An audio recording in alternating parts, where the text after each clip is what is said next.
আসসালামু আলাইকুম রহমতুল্লাহ বারকাত। Iran, USA এবং ইসরায়েলের মধ্যে যুদ্ধ হচ্ছে। এখন কোয়েশ্চেন হচ্ছে, এই যুদ্ধ কি আদৌ সহসা বন্ধ হবে কিনা? তিনটা পক্ষ কি রাজি হবে কিনা যুদ্ধ বন্ধের? তো এখানে কতগুলো চ্যালেঞ্জিং বিষয় আছে, যেটা মূলত ইউএসএর জন্য খুবই চ্যালেঞ্জিং এই বিষয়গুলোকে অ্যাকসেপ্ট করে নেওয়া। একটা ইম্পর্টেন্ট বিষয় হচ্ছে, ইরান কতগুলো শর্ত দিয়েছে। তার মধ্যে একটা শর্ত আছে, ইরান ডিমান্ড করছে $1 ট্রিলিয়ন ইরানের যে ক্ষয়ক্ষতি হয়েছে এগুলো রিপেয়ারিং করার জন্য, এবং এবং এতদিন ধরে ইরানকে যত স্যাংশন দেওয়া হচ্ছে এই জন্য ইরানের মানুষ ইকোনমিক্যালি যত ডিপ্রাইভেশনের শিকার হয়েছে, তার জন্য ওরা টোটাল একটা $1 ট্রিলিয়ন ডিমান্ড করেছে। তো এইটা একটা ছোট অঙ্ক নয়, ওটা একটা বিশাল অ্যামাউন্ট। তো এটা আমেরিকা অ্যাকসেপ্ট করবে কিনা, that's one of the question. Second, আরও বড় বিষয় হচ্ছে, ইরান লং টার্ম সিকিউরিটির নিশ্চয়তা চেয়েছে। কিভাবে? ইরান বলছে যে আমেরিকার মিডল ইস্টে যত এয়ার বেস আছে বা মিলিটারি বেস আছে, এগুলোকে তল্পা গুটিয়ে আমেরিকাকে এখান থেকে চলে যেতে হবে।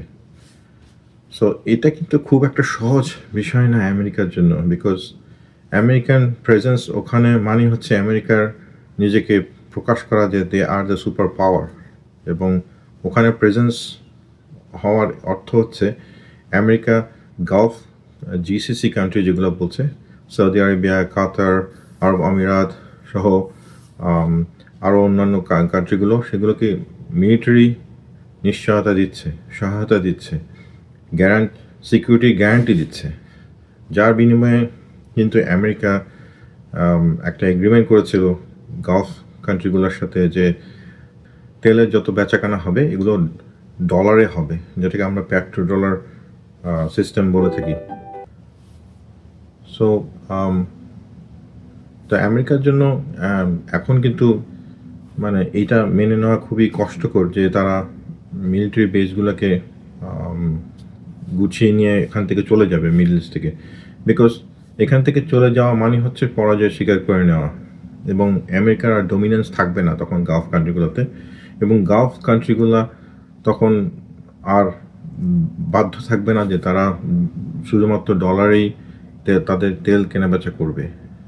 সো এবং গালফ কান্ট্রিগুলো যদি ডলারের মাধ্যমে তেল কেনাবেচা না করে, তাহলে কিন্তু এখানে আমেরিকান ডলারে একটা বড় ধরনের পতন হবে, এবং আমেরিকার ডলার আপনারা জানেন খুবই স্ট্রং কারেন্সি, সহজে এটার ভ্যালু ওঠানামা করে না, এবং যার জন্য American economy is progressing a lot.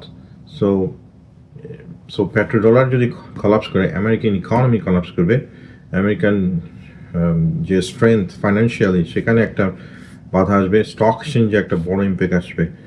So এইটা কিন্তু আমেরিকার জন্য মেনে নেওয়া যে তাদেরকে চলে যেতে হবে মিডল ইস্ট থেকে সব মিলিটারি বেসগুলোকে গুছিয়ে তল্পা সহ, এটা খুবই ডিফিকাল্ট। এখন আরেকটা পয়েন্ট হচ্ছে, আমেরিকা যদি এই বিষয়গুলো মেনে নিতে পারে, which is very hard for America to accept, আমেরিকাকে অল আউট ওয়ারে যেতে হবে, এবং অল আউট যেতে হলে আমেরিকাকে শুধুমাত্র আকাশ থেকে বোমা বর্ষণ করে লাভ হবে না। একটা কান্ট্রিকে যদি ডিফিট করতে হয়, তার তার গভর্নমেন্টকে যদি কলাপস করাতে হয়, তাহলে অবশ্যই গ্রাউন্ড ইনভেশনে যেতে হবে, এবং সেক্ষেত্রে আমেরিকার একটা অপশন কাগজে কলমে যে ইরানে গ্রাউন্ড ইনভেশনে যাবে, কিন্তু সেটা আসলে আমেরিকা আদৌ করবে কিনা এটা একটা বড় question mark, because Iran is not like Iraq, it's a completely different ball game. এখানে জিওগ্রাফিক্যাল স্ট্রাকচার যদি দেখেন, এখানে মাউন্টেনিয়াস এরিয়া, এখানে খুবই দুর্গম এরিয়া, এখানে আমেরিকান সোলজার পাঠিয়ে তারা কিছু সুবিধা করতে হবে না, এবং ইতিহাসও আমেরিকাকে সাপোর্ট করছে না, বিকজ ভিয়েতনামে গিয়ে তারা কিন্তু পারেনি আমেরিকান সোলজাররা, পরে পালাতে হয়েছে এখান থেকে। আফগানিস্তানে গিয়েও তারা 20 বছর যুদ্ধ করেছে, কিন্তু আলটিমেট ফল হয়নি, তারা আফগানদের হাতে ক্ষমতা দিয়ে তালেবানদের হাতে ক্ষমতা দিয়ে আবার চলে গেছে। এবং ইরান ইজ কমপ্লিটলি ডিফারেন্ট। ইরানে ঢুকে ওখান থেকে মানে যান নিয়ে ফেরত আসা আমেরিকান সোলজারদের জন্য খুবই ডিফিকাল্ট হবে। তো সব মিলিয়ে যেটা মনে হচ্ছে যে আমেরিকার হাত পা বাঁধা এখন, কন্ডিশনগুলো খুবই ক্রিটিক্যাল। এইসব কন্ডিশন অ্যাকসেপ্ট করে যুদ্ধ চালিয়ে যাওয়াও কিন্তু আমেরিকার জন্য খুবই ওয়াইজ হচ্ছে না, কারণ প্রচুর এক্সপেন্স হয়ে যাচ্ছে, বিলিয়নস অফ ডলার। এবং আমেরিকার ইকোনমি এখন আগে ঠিক 40-50 বছর আগে যেরকম স্ট্রং ছিল সেরকম কিন্তু না। সো আমেরিকা অবশ্যই চাচ্ছে যুদ্ধটাকে একটা বিরতিতে নিয়ে আসার, সিজ ফায়ার করার, কিন্তু তারা এটাও আবার চায় না যে তারা বিশ্ববাসী জানুক যে তারা ডিফিটেড হয়েছে যুদ্ধে। তো আমার কাছে মনে হচ্ছে যে একটা পথ অবশ্যই আমেরিকানরা বের করবে এবং তা অবশ্যই সমঝোতার মাধ্যমে করার চেষ্টা করবে। আমার কাছে মনে হচ্ছে যে তারা চায়না, রাশিয়া এবং আরও ইউরোপিয়ান কান্ট্রিগুলো মেবি ওদেরকে ইনভলভ করে এক টেবিলে এনে ইরানকে কীভাবে এক টেবিলে এনে আলোচনা করা যায় এবং মিউচুয়াল রেসপেক্টের মাধ্যমে এই ওয়ারটাকে এন্ড করা যায়, সেটাই হয়তো আমেরিকা চেষ্টা করছে ব্যাকডোরে। এবং এখানে এবং এর মাধ্যমে যদি কোনো একটা এগ্রিমেন্টও হয়, এখানে ফর শিওর একটা চেঞ্জ অফ পাওয়ার আসবে ইন ওয়ার্ল্ড অর্ডারে। এখানে হয়তো সবাই একটা সমঝোতার এগ্রিমেন্ট সাইন করবে, যেখানে কেউ কোনো সুপার পাওয়ার একজন সুপার পাওয়ারকে ডোমিনেট করতে পারবে না। সবাই এখানে লেভেল প্লেইং ফিল্ড এনশিওর করবে, সবাই যার যার প্রয়োজন অনুযায়ী ব্যবসা বাণিজ্য করবে এবং এখানে একটা ডোমিনেন্সের যে একটা ভাব ছিল আমেরিকা, সেখান থেকে তারা আমেরিকা সরে আসবে। এরকম একটা ডিসিশন আমার মনে হতে পারে এবং এটা হলে আমাদের সবার জন্যই অ্যাকচুয়ালি বেনিফিশিয়াল হবে, কারণ এই যুদ্ধ কারোর জন্যই সুখকর নয়। ওয়ার্ল্ডের সবাই এই যুদ্ধের মধ্যে ইম্প্যাক্টেড হয়ে গেছে। ওয়ার্ল্ড ইকোনমি ইম্প্যাক্ট হয়ে যাওয়া মানে হচ্ছে ওয়ার্ল্ডের কোনো কান্ট্রি আর ইমিউন না এই যুদ্ধের নেগেটিভ ইনফ্লুয়েন্সগুলো থেকে।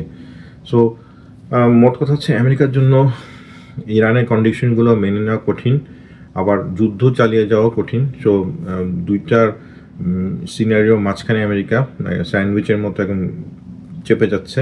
তো এখন আমেরিকার একমাত্র পথ হচ্ছে আলোচনা করে এই যুদ্ধটাকে দ্রুত সমাধান করা। এবং আমার কাছে মনে হচ্ছে এই যুদ্ধ বন্ধ হলে আপনারা দেখবেন আর নতুন খেলা, ইসরায়েলকে কীভাবে আরব দেশগুলো কীভাবে চাপে রাখবে, এটা একটা মজার বিষয় হবে। এবং ইসরায়েলের আসলে এটা একটা মানে মারাত্মক ভুল ডিসিশন হয়ে গেছে ইরানের সাথে যুদ্ধে জড়ায় যাওয়া। এনিওয়ে, আমরা নেক্সট আবার দেখতে পারবো ইসরায়েলকে কীভাবে ইরান এবং অন্যান্য আরব দেশগুলো কীভাবে এরপর থেকে কীভাবে চাপে রাখে এবং আমেরিকা খুব সহজে নাক গলাবে না ইসরায়েলের ব্যাপারে। ধন্যবাদ। আসসালামু আলাইকুম। আল্লাহ হাফিজ।